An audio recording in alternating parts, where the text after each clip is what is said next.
le Flash Info. Et débutons cette édition par le comité central d'entreprise d'Euriware qui s'est tenu hier à Paris dans une ambiance tendue. Les salariés, dont une cinquantaine venus en bus de Cherbourg, ont appris qu'Areva souhaitait vendre Euriware à Capgemini. Une annonce qui n'est pas vraiment une surprise pour les syndicats. En effet, les deux autres groupes qui s'étaient intéressés à ce dossier, Atos et Steria, avaient paru hors course. En tout cas, une nouvelle étape vient d'être franchie avec l'arrivée officielle du nom de Capgemini dans ce dossier. Mais les syndicats ne comptent pas relâcher la pression pour autant.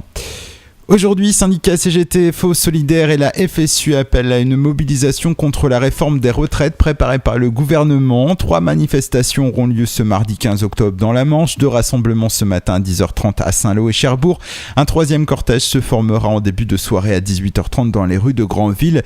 Pour rappel, l'Assemblée nationale devrait adopter aujourd'hui cette réforme des retraites après avoir conclu vendredi soir à l'examen du texte.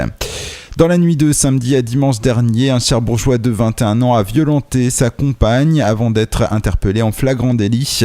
C'est les voisins qui ont prévenu les forces de l'ordre alertés par le vacarme et les appels au secours de la jeune femme.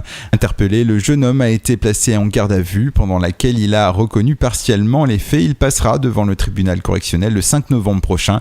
Et lors de son audition, la victime âgée de 19 ans a indiqué qu'elle subissait des violences depuis plus d'1 an.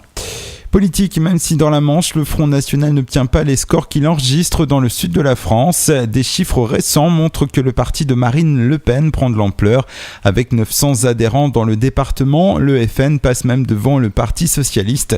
Une vague qui se fait sentir depuis la présidentielle, mais qui ne leur profite pas tant que ça pour la préparation des municipales. Pour le moment, le FN est certain de présenter des listes dans 3 villes manchoises, Valognes, Granville et Équeurdreville.